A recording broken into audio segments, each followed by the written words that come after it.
This is the aftermath of Israeli airstrikes on Gaza, pounding at least 50 targets in the enclave just hours after a ceasefire deal with Hamas was announced. Over 77 people were killed, days before a long negotiated truce is set to take place. فجأة انقلب فرحهم إلى حزن. انظر إلى المنطقة هذه كيف صارت. كلهم طلعناهم أشلاء. عندنا أكثر من 18 جثة حاليا تحت الأنقاض بسبب قلة الإمكانيات نعجز عن طلوعهم. Negotiators in Doha have signed the deal set to begin on the 19th of January. That after Israeli Prime Minister Benjamin Netanyahu postponed a cabinet meeting to ratify it, citing Hamas seeking amendments. Claims that Hamas has denied. وأرجو أن لا يكون أو لا تكون مثل هذه التصريحات من مكتب نتنياهو هي محاولة للتهرب من الالتزام باتفاق وقف إطلاق النار. But the signing of the deal is not the final step. The Israeli cabinet still needs to approve it, or it could face more delays.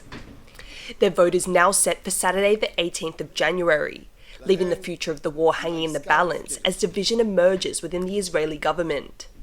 Benjamin Netanyahu's national security minister and his allies have threatened to quit if the deal he called reckless is pushed through.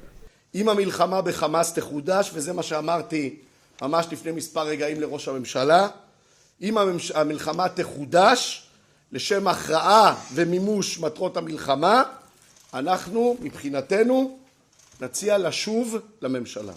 Their push to halt the agreement, backed by some Israelis, who blocked a road in Jerusalem in protest of the proposed deal.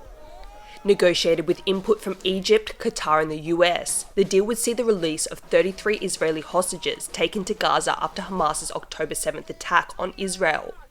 Under its terms, many Palestinian prisoners detained by Israel would be returned to Gaza, and aid would be allowed to flow into the Strip.